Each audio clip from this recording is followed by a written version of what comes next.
E diz assim a palavra de Deus. Ora, Moisés estava apacentando o rebanho de Jetro, seu sogro, o sacerdote de Midian. E ele conduziu o rebanho para trás do deserto e chegou ao monte de Deus, até Horebe. E o anjo do Senhor lhe apareceu em uma chama de fogo no meio de uma sarça. E ele olhou, e eis que a sarça queimava com fogo, e a sarça não era consumida. E Moisés disse: Eu vou me virar agora de lado, e verei essa grande visão, porque a sarça não se queima. E quando o Senhor viu que ele se virava para ver, Deus o chamou do meio da sarça e disse: Moisés, Moisés. E ele respondeu: Eis-me aqui. E disse Deus: Não te aproximes até aqui. Tira as tuas sandálias dos teus pés, porque o lugar em que tu estás é terra santa. Amém? Podem assentar, queridos, podem assentar. É uma alegria estar aqui com vocês, conhecendo esta igreja. Que Deus abençoe a vida do pastor, que cordialmente nos recebeu aqui essa noite. Que Deus lhe preserve e abençoe a todos os seus projetos, tanto aqui quanto fora deste lugar, em nome de Jesus. Deus abençoe também ao departamento de senhoras, a UMEG. Eu já preguei em alguns eventos da UMEG, sempre abençoados. Deus abençoe as irmãs, Deus abençoe a liderança. A minha mãe, missionária Socorro, foi líder de irmãs durante muito tempo. E eu me lembro das dificuldades que ela enfrentava, para fazer um congresso, um conclave, dava problema com a cor da cortina, com o uniforme, tamanho de saia. Eu sei os perrengues que vocês sofrem e que Deus preserve a cada uma de vocês. Que Deus abençoe as irmãs que por muitas vezes tiveram que deixar o seu lar às pressas para estar aqui ensaiando, para estar aqui ornamentando a igreja. Que Deus possa contemplar o trabalho que cada uma de vocês exerceu e está retribuindo a vocês em nome de Jesus. Deus abençoe também a você que saiu da sua casa nessa noite de sábado, e diga-se que é uma noite bem fria de sábado, deixou o conforto da sua casa e veio a este lugar para ofertar a Deus o seu tempo e a sua adoração. Que Deus lhe faça prosperar. Que Deus abençoe a você e guarde a toda a sua família. Se alguém receber essa palavra, esse alguém vai dizer... A história de Moisés é uma daquelas que dispensa qualquer tipo de apresentação. Possivelmente uma das histórias mais carismáticas da Bíblia. Tanto que, muito recentemente, ela virou tema de filme, de minissérie. E quem diria, até tema de novela. É uma história daquelas que cativam a gente com muita força.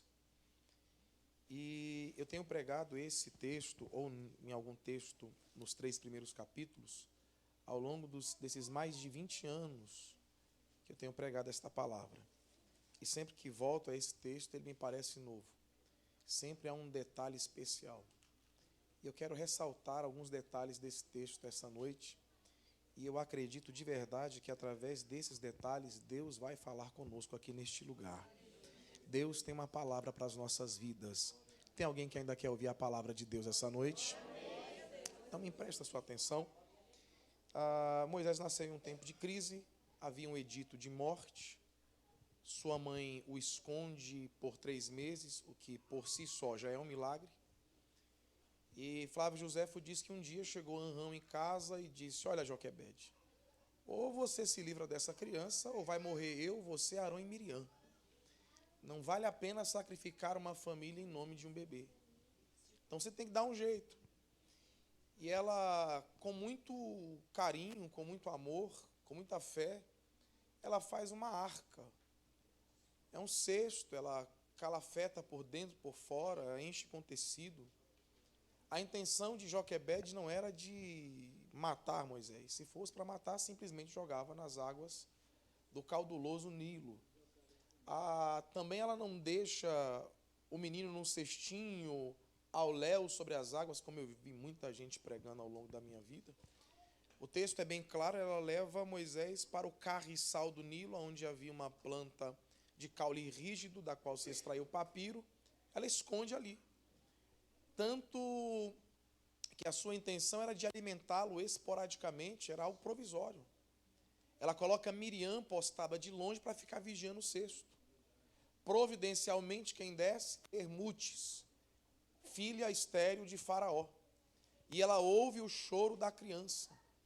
Ela a encontra e ela se apaixona pela beleza de Moisés. Ela se encanta com a beleza do menino.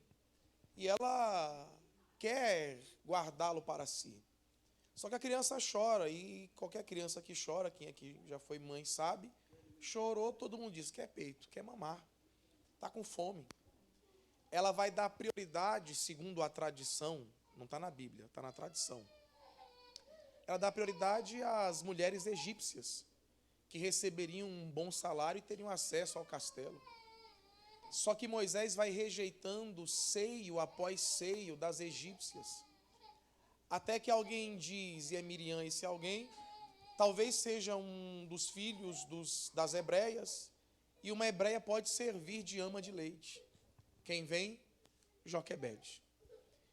Não está na minha intenção pregar sobre esses fatos, mas algo interessante aqui, quando Deus tem algo reservado para você, não importa o tamanho da fila e das pessoas que estejam na sua frente, o que Deus tem reservado para você vai chegar no seu colo de um jeito ou de outro.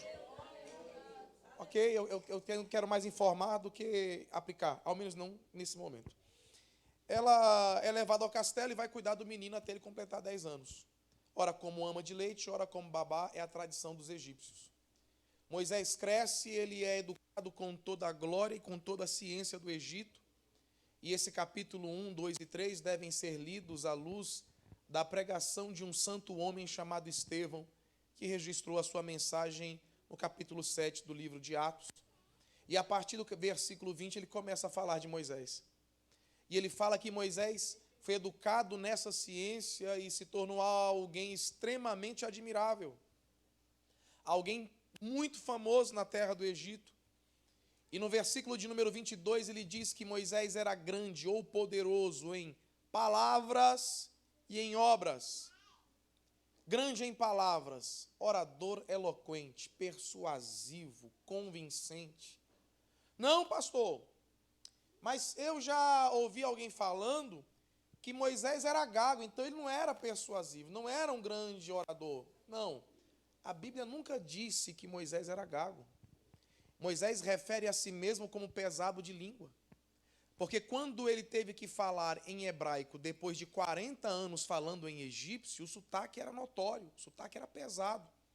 Mas quando ele discursava na língua em que ele aprendeu a falar, ele era convincente. E é a Bíblia que está dizendo, não é eu. Capítulo 7, versículo 22. Poderoso em palavras. Mas só que ele não era só do tipo que falava e não fazia, ele falava e fazia alguma coisa. Porque era poderoso em obras. Ele fez muitas coisas segundo a tradição e a história dos judeus.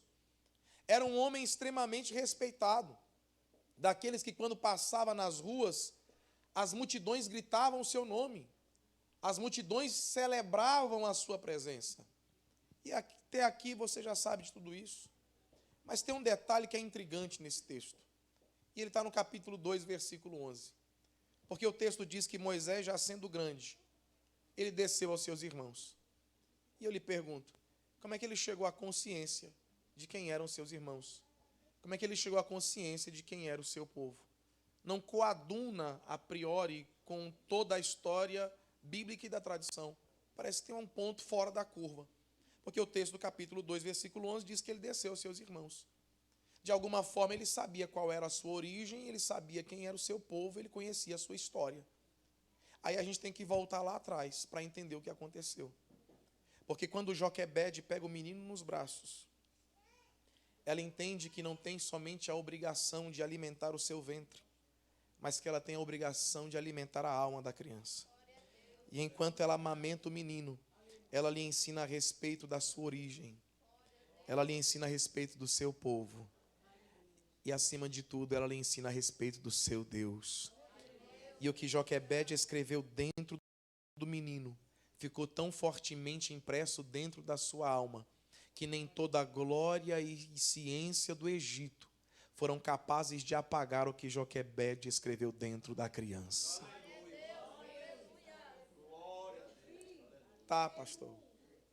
E o que é que isso tem a ver comigo? Porque o sermão pode ser histórico, hermenêutico, ele pode ser profundo, mas se ele não for profético, não é palavra e não fala comigo. Mas olha para cá, porque tem gente me ouvindo aqui que entende muito bem o que está acontecendo do que eu estou falando. Você se esforçou e trouxe os seus filhos para este lugar desde criança, e eles passaram por todas as classes da EBD.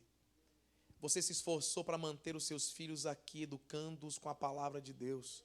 Mas em algum momento na adolescência, eles acabaram se afastando, indo embora. E hoje, quando você chega em casa, você olha para ele, olha para ela, nem de longe lembra aquela criança que cantava aqui dentro. Você olha para ele, olha para ela, e é obrigado a dizer aquela frase que toda mãe diz, mas nenhuma delas gostaria de dizer. Não foi isso que eu te ensinei. Não foi assim que te eduquei. E quanto mais você ora, mais parece que eles estão se afastando. De vez em quando você entra aqui dentro, glorifica, sente a presença, mas em algum momento do culto você chora, porque você olha para os jovens aqui e você diz: eu queria tanto que a minha filha estivesse aqui. Eu queria tanto que os meus filhos estivessem servindo a Deus aqui essa noite. Mas eu vim com uma palavra de Deus para consolar teu coração aqui nesta casa. Aquilo que foi escrito dentro deles, nem toda a ciência e as ilusões do mundo serão capazes de apagar. Eu estou pregando para alguém que tenha fé suficiente para receber esta palavra. Filho de crente vai ser crente também. Filho de homem de Deus vai ser homem de Deus também. Filha de mulher de Deus vai ser mulher de Deus também. Ei, pregador, que loucura é essa? Mostra na Bíblia. Se creres, serás salvo, tu e a tua casa. Levante a sua mão para receber essa palavra. Se eu fosse você, levantava as duas, porque a palavra é forte. Porque eu estou profetizando que não importa o que o mundo lá fora se esforce para levar a tua família para Ele. O Senhor está dizendo: o evangelho que eu escrevi dentro da alma dele não será apagada. Está chegando a hora em que aquele menino e aquela moça vão voltar para essa casa para glorificar o meu nome. Aí Moisés desce aos seus irmãos. E o texto não está falando de Arão e Miriam. E quando ele desce, ele vê uma cena que vai lhe perturbar. Vai revolver as suas estruturas mais abissais. Ele vê uma cena que vai lhe deixar freneticamente atordoado. Engraçado é que o que perturba ele nesse momento é o que ele viu ao longo da vida inteira e nunca lhe perturbou. Ele vê um egípcio espancando a um hebreu, e tudo isso sem razão aparente.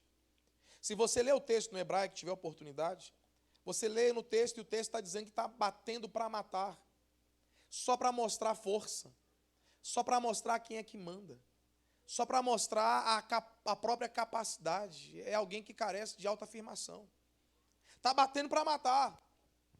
E quando Moisés vê aquele conflito, ele se perturba. Por quê? Porque dentro dele estava ocorrendo o mesmo conflito. Moisés por fora era um egípcio, por dentro era um hebreu. Duas naturezas degladiando pelo controle da consciência do ser humano. Os rabinos hebreus dizem que dentro do homem existem duas naturezas. Yat-ser rara e Yat-ser ratob. Natureza boa e natureza má. Paulo vai teologizar esse conceito e vai dizer que dentro de nós há uma guerra constante e ininterrupta entre a carne, a sarx, e o pneuma, ou o espírito. E não há ninguém aqui que esteja isento desse conflito. Todos nós estamos dentro desse conflito. Tem dia que você triunfa gloriosamente sobre a carne. Aí você bate no peito e diz: eu sou crente. Graças a Deus sou convertido, se sente bem. Mas tem dias que a carne triunfa sobre você vexatoriamente. Tu baixa a cabeça e diz: eu preciso me converter de novo. Talvez eu esteja pregando para pessoas aqui que estão com vergonha do que falaram ou do que fizeram durante essa semana. entraram aqui até meia receosas em adorar, porque o peso daquilo que você fez está te causticando e está te machucando de alguma forma. Mas deixa eu lhe dizer uma coisa essa noite. Talvez você tenha perdido uma batalha, mas a batalha que você perdeu não vai determinar o final dessa guerra, porque o final dessa guerra, a vitória é nossa pelo sangue de Jesus. Paulo vai falar sobre esse conflito em inúmeras cartas. Em Efésios ele toca no assunto. Mas o ápice da revelação desse conflito, Paulo descreve no capítulo 7 da epístola escrita aos Romanos, aonde no versículo de número 14 ele diz que nós somos vendidos ao pecado. A versão Almeida, século 21, é a que eu mais gosto para a tradução do versículo 15. Porque lá ela diz: eu não entendo o que eu faço, porque eu não faço aquilo que quero, mas eu faço aquilo que eu odeio. E se já não faço o bem que quero, mas o mal que não quero, então já não sou eu, mas é o pecado que habita em mim. Porque eu na minha mente sei que a lei é boa, perfeita e agradável, mas em mim não está o poder de realizar o que está escrito nela. Chega no 24 se auto-sentenciando: então, miserável homem que sou, quem me livrará do corpo dessa morte? Quem está falando não é Datã, não é Coré, não é Abirão. Quem está falando não é Alexandre ou Latueiro. Quem está falando não é Judas Iscariotes, não é Ananias e Safira. Quem está falando é o apóstolo Paulo, o homem mais irrepreensível da Bíblia depois de Jesus. E se Paulo chega a essa conclusão a respeito de si mesmo, qual é a conclusão que devemos nós chegar ao nosso respeito? Eu estou pregando para a gente aqui que todo dia luta para controlar uma fera que tem aí dentro. E quando alguns gatilhos são disparados, você magoa quem você quer proteger, você fere quem você quer sarar, você magoa quem você ama. Tem vezes que você fala coisas tão pesadas que o desejo que você tem é de agarrar as palavras no ar e de tentar engoli-las. Só que quando se fala não tem como mais voltar atrás. Você se sente mal, porque não consegue controlar o ímpeto dessa natureza ruim que há dentro de você. Você está como Paulo no capítulo 7, versículo 24, se sentindo condenável, se sentindo desprezível. Mas aí quando Paulo mergulha nas abissais profundezas da autopercepção, o Espírito Santo se apieda de Paulo e diz: calma, Paulo, eu vou tirar você das profundezas e vou te levar para voar nas alturas mais excelsas da graça e da misericórdia. Paulo, não acabe Romanos no capítulo 7, escreva o capítulo de número 8, e logo no primeiro versículo o Espírito Santo vem dizendo: mas agora nenhuma condenação há para aqueles que estão em Cristo Jesus, que já não vivem mais segundo a carne. Alguém vai crer nessa palavra? Mas são conduzidos pelo Espírito Santo de Deus. Levante as suas mãos para receber essa palavra, porque essa noite o Espírito Santo está descendo nas guerras mais interiores da sua vida. O Espírito Santo está descendo nas guerras mais secretas da sua história. E aonde você estava sendo derrotado, a partir de hoje você vai triunfar. E aonde você estava sendo oprimido pela carne, a partir de hoje você vai triunfar. Levante a sua mão para receber essa palavra. O Espírito Santo está descendo aonde havia fraqueza, aonde havia fracasso, e a partir de hoje vai ter vitória, vai ter poder, vai ter resistência. Será que tem alguém recebendo o Espírito de Deus aqui nessa casa?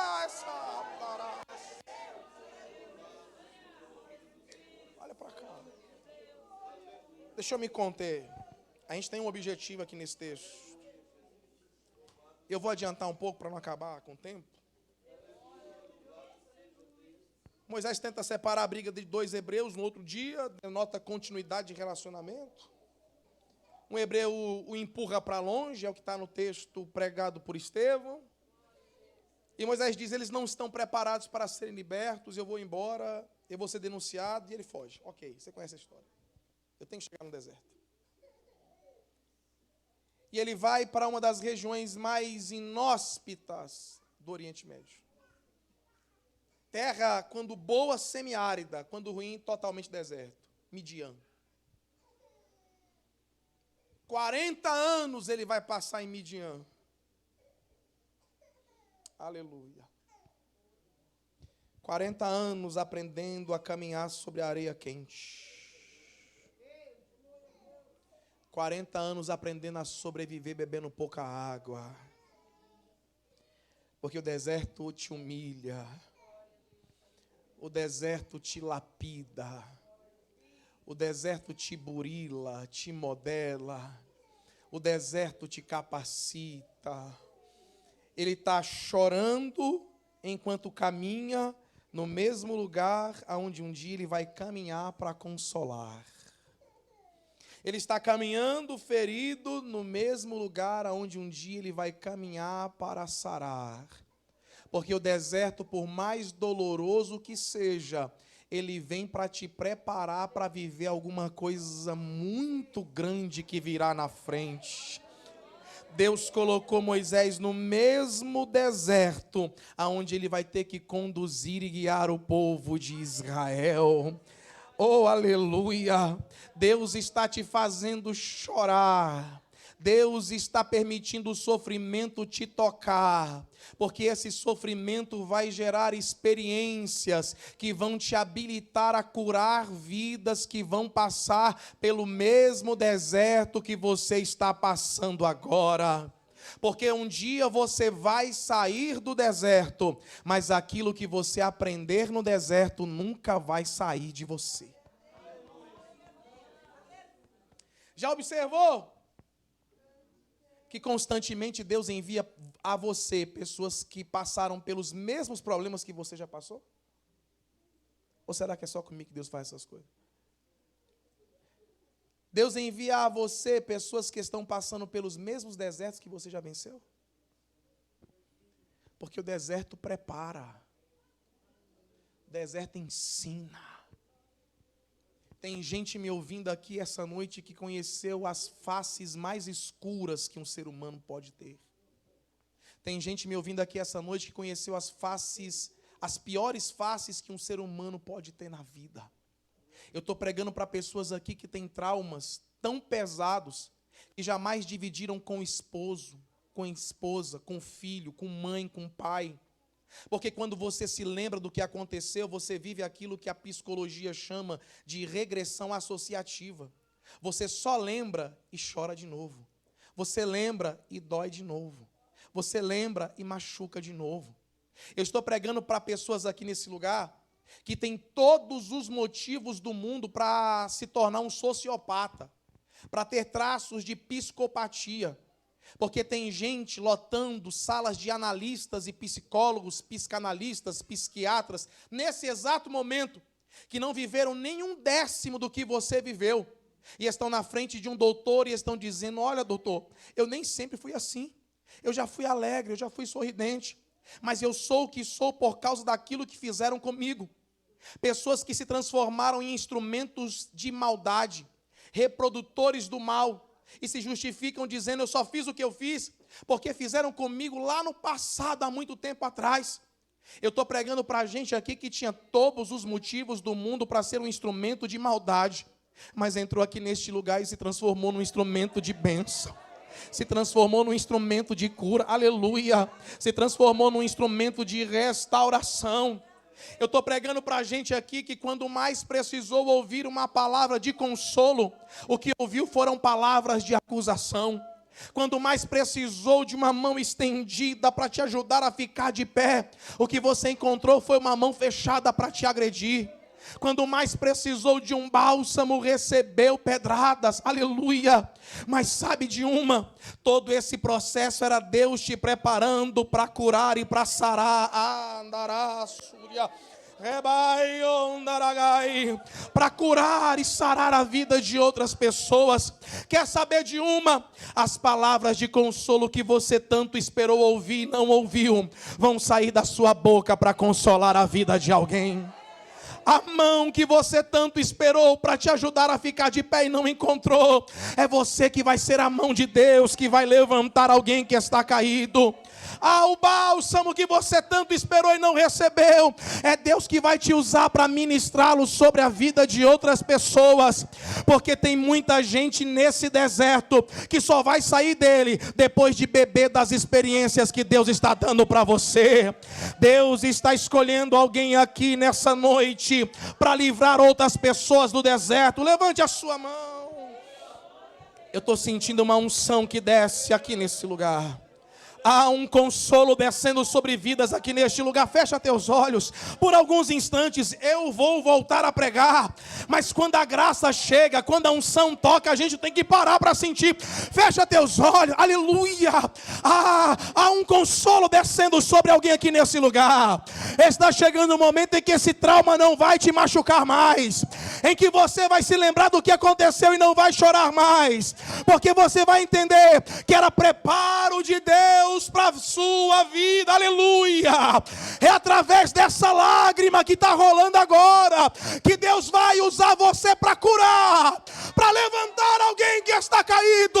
Muita gente vai voltar para essa casa por causa do teu testemunho e por causa da sua oração. Será que tem alguém recebendo essa palavra aqui essa noite? A graça de Deus está sobre nós.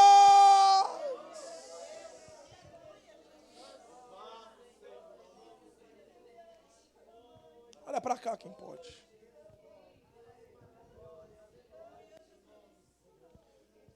Moisés passa 40 anos no deserto, ele não sobe no Horebe.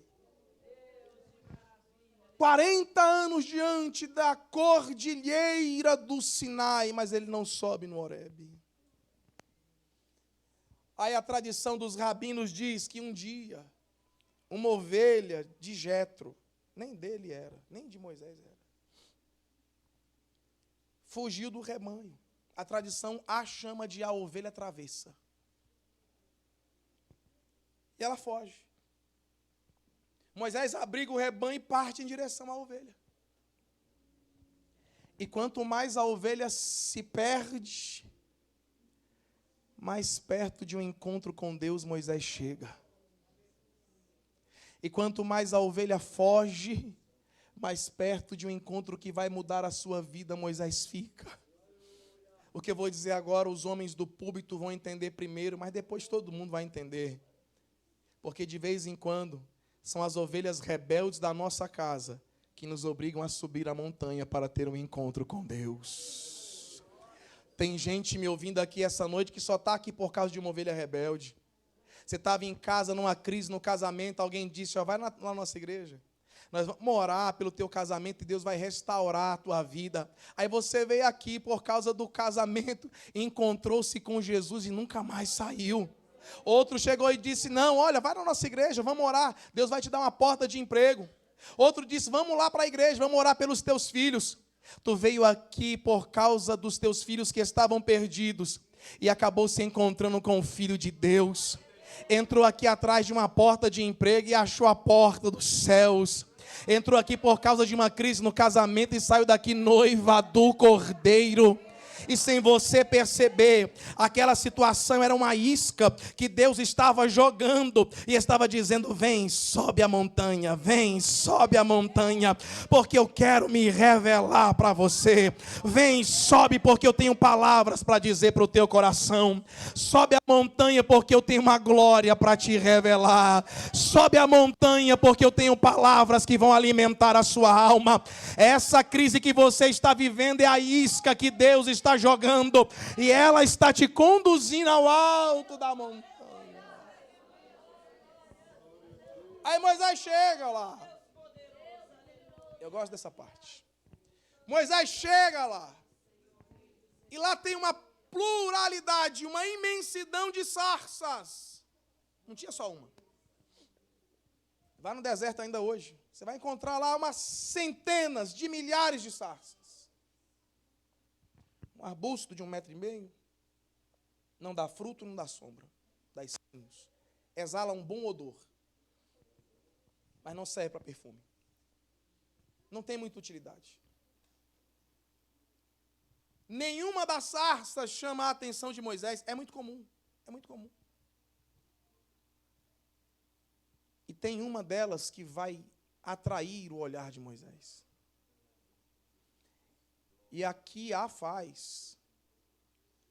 O que torna ela magneticamente atraente não é nada do que ela produz. Não é nada do que é orgânico dela.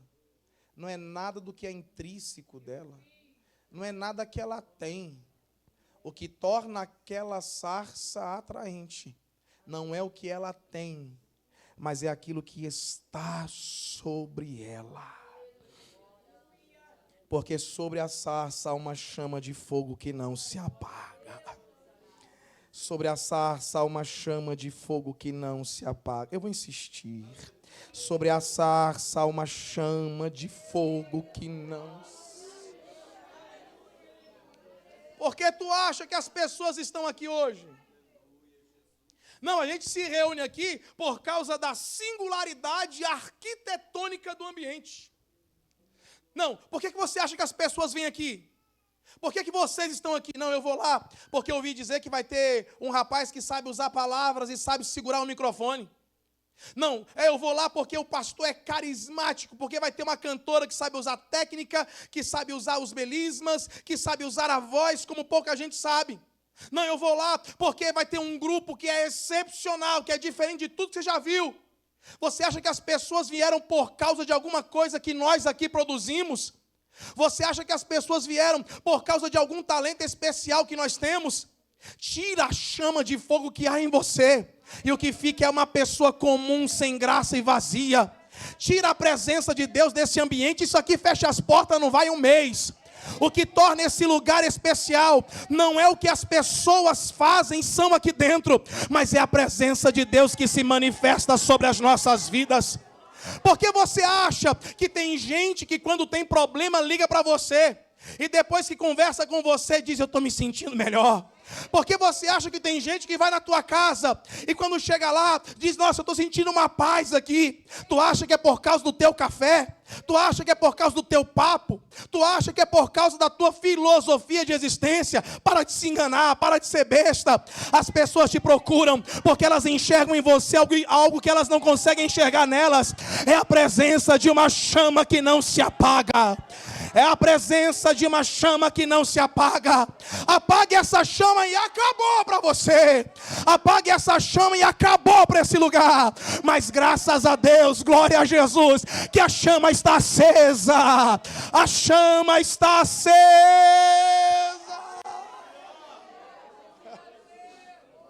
Olha para cá. Eu trabalho na Secretaria de Desenvolvimento Social.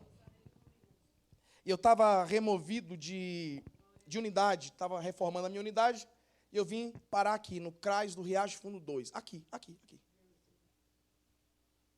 Me colocaram numa salinha cheia de bagunça. Quem já foi em repartição pública sabe que sempre tem um lugar que se guarda aquilo que não se usa mais, ou que está quebrado. Alguém me disse: Rafa, fica aqui, são 3 dias só, 3 dias. Dá para fazer os atendimentos? Eu disse: ok. E eu brincando com os usuários que iam se cadastrar, eu dizia: vem, eu vou te atender na sala VIP. Quando chegava a pessoa, levava um susto, a sala VIP bagunçada, todo mundo ria. Era assim. E lá pelas tantas dos atendimentos, veio um senhor, de quase 80 anos de idade. Óculos garrafal.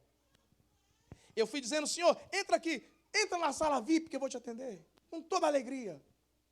Ele foi me seguindo, eu entrei. Quando eu olhei para trás, ele tinha parado na porta. Aí eu olhei para ele e disse: ixi, o senhor não gostou da sala VIP não, ó. Pode entrar. Aí ele mexeu o óculos e disse: meu rapaz, meu jovem, você mexe com alguma coisa do espiritual? Aí eu disse: que pergunta estranha, esse velho deve ser esotérico.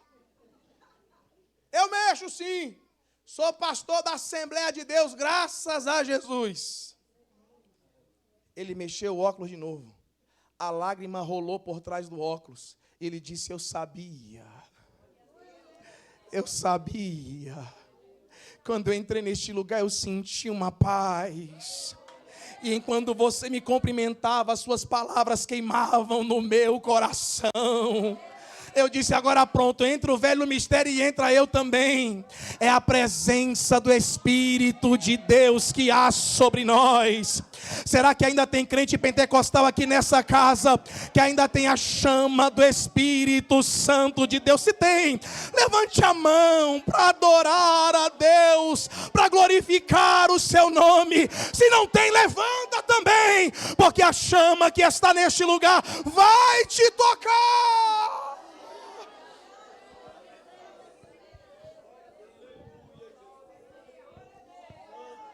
Eu rodo por quase todo esse Brasil. Mais de 20 anos pregando. Eu estou com 36 hoje. Comecei a pregar, eu tinha 12. Assembleando desde sempre. São mais de 200 mensagens por ano. Está se exibindo? Não. Estou contextualizando, montando um argumento.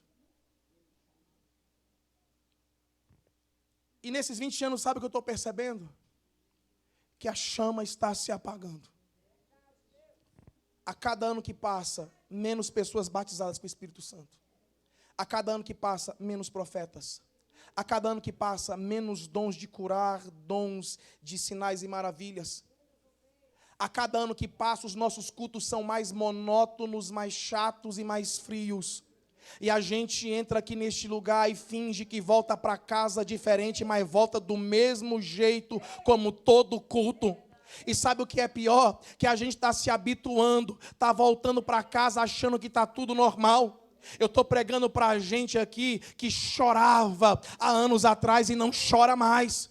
Eu estou pregando para a gente aqui que falava em mistério e não fala mais.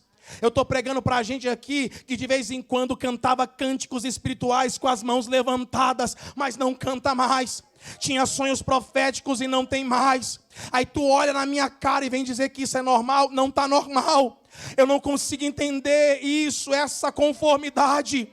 Eu vim de um tempo em que eu vi criança pequena marchando no meio da igreja, levantando o dedinho para cima e dizendo, assim diz o Senhor. Eu sou de um tempo em que eu vi senhoras de cabelos brancos dançando no Espírito e cantando cânticos espirituais. Eu vi obreiros com os cabelos brancos segurando toalhinhas e chorando enquanto saltavam no Espírito. Eu vi jovens sendo batizados na igreja e falar em mistério até 6 horas da manhã sem parar de chorar. Eu vi cultos que acabou a hora, fecharam as portas e as pessoas continuaram dentro da casa porque não tinham condições de sair do ambiente, porque a glória de Deus estava lá.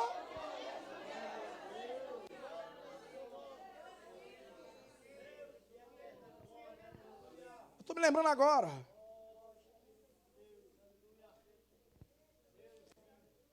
A minha avó era de uma igreja chamada, uma igreja na Samambaia Sul, era uma Assembleia de Deus, era Campo do Guará.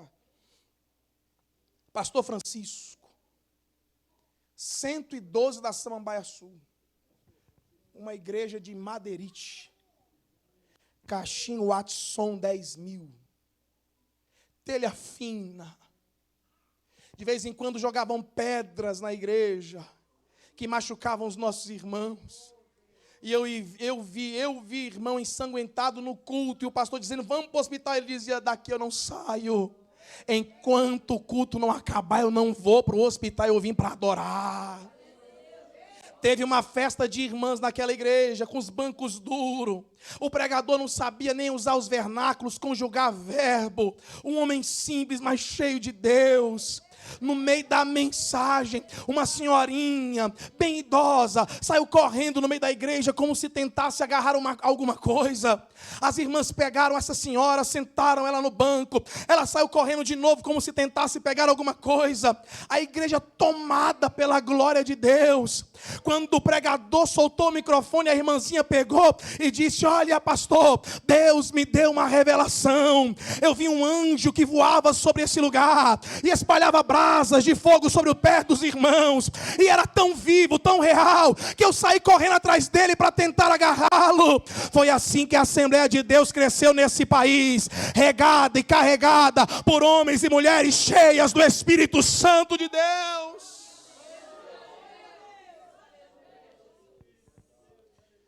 Mas se continuar do jeito que vai, não vai 10 anos. Isso aqui vai virar um clube de associados. Do jeito que vai, não vai 10 anos e nós não teremos mais pentecostais nesse país. Do jeito que vai, não chega a 10 anos e os nossos jovens estarão pintando as igrejas de preto, colocando piercing nos seus narizes, brincos nas suas orelhas, tatuagem nos seus corpos. Do jeito que vai, não vai 10 anos e tudo isso vai acabar. E um dia desse eu estava chorando em casa desesperadamente. E eu dizia: Deus, a unção está acabando, o poder está acabando, parece que ninguém se importa. Está todo mundo de braço cruzado. Eu chorava angustiosamente. Aí Deus desceu com consolo naquele quarto e disse comigo: calma, eu sempre preservo um remanescente. Minarai, naragou, narassuria. Andorou a súria, calaio, remancho. Eu sempre preservo um grupinho que não se curva, um grupinho que não se rende, um grupinho que não se entrega, um grupinho que não muda, que não abre mão de princípios, que não abre mão da graça. E sabe, eu estou feliz porque eu estou encontrando pessoas desse grupinho aqui essa noite, os remanescentes que não vão abrir mão. Cadê os crentes batizados com o Espírito Santo? Cadê os crentes que ainda falam em mistérios? Cadê os profetas dessa casa? Quem tem profecia, profetize. Quem tem sonho, conte. Deus está no nosso meio.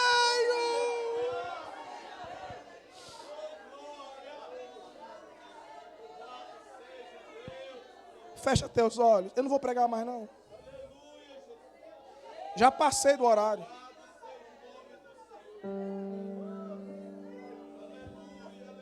Fecha. Coloque as mãos sobre o teu coração. Só os porteiros de olhos abertos. A gente vai orar e vai acabar. Eu não vou chamar ninguém na frente. Não vou dizer pega na mão. Não vou dizer repete. Não. Quem tinha que estar chorando já está chorando. Quem tinha que receber já está recebendo.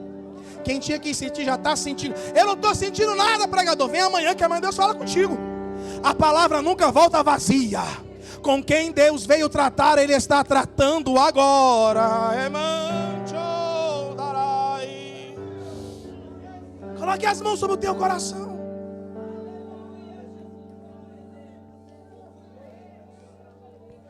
John Wesley diz: eu me ponho em chamas e as pessoas vêm me ver queimando. Evan Robert disse: eu toquei na chama e agora eu estou em chamas. David Brainerd disse: se 1000 vidas eu tivesse, 1000 vidas eu queimaria em amor dessa obra. Será que tem crente aqui que é como aquela sarça ainda? Eu gosto do texto no hebraico, porque o texto diz que a sarça estava queimando, e o texto diz que ela estalava. Ela estalava, é o barulho da sarça, é o barulho do fogo que queima dentro da gente. Será que tem sarça estalando aqui essa noite? Será que tem chama queimando na sua alma? Fecha teus olhos. A gente já vai acabar. Coloque a mão no teu coração. Vai ser rápido. Deixa queimar, deixa. Deixa queimar, deixa. Chora, geme, ora, grita. Mas faz alguma coisa, só não volta para casa do mesmo jeito. Chora, geme, grita, ora. Faz alguma coisa, só não volta para casa do mesmo jeito. Ainda tem 10 minutos para acabar e eu vou encerrar antes disso. Mão no coração.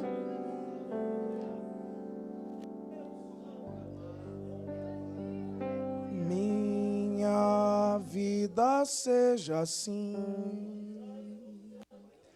consagrada a Ti, Senhor. De olhos fechados.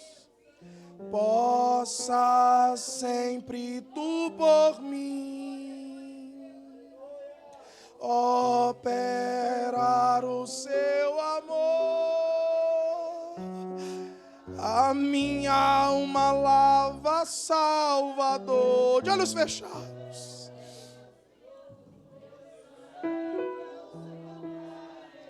Minha vida.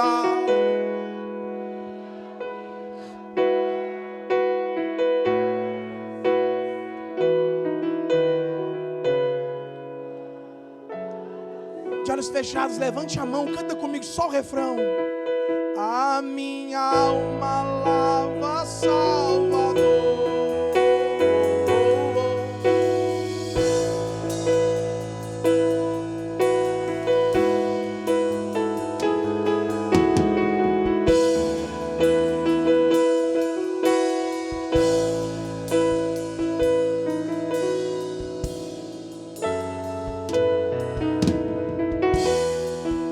Volte para casa para manter essa chama acesa. Volte para casa com saudade de orar, com saudade de falar em mistério. Volte para casa com saudade de ter sonho profético. Volte para casa com saudade de pregar, de cantar. Volte para casa com saudade de buscar a Deus.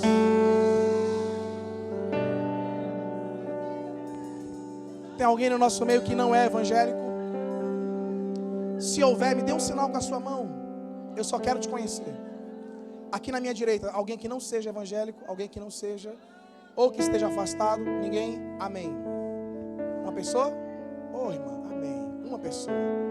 Aqui na minha esquerda, mais alguém que não é evangélico, ou que está afastado. Só para te conhecer, porque se não tiver, a gente não faz apelo. Tem alguém? Só tem uma pessoa. Vai ser bem rápido. Você se arrepende agora e agora mesmo Ele perdoa todos os teus pecados. Você se arrepende agora e agora mesmo Ele escreve teu nome no livro da vida. Você se arrepende agora e agora mesmo. A mesma chama que queimou sobre aquela sarça vai queimar dentro do seu coração. É uma noite singular, é uma oportunidade. E eu não quero insistir muito para não te constranger. Mas se você sente que esse é o momento de se entregar a Deus, se você sente que você chegou num alto do monte e que a chama que queima sobre a sarça está falando com você, e você quer se entregar a Cristo essa noite, me dê um sinal com a sua mão. Eu vou orar por você e vou orar pela sua família. Vem aqui na frente, vem.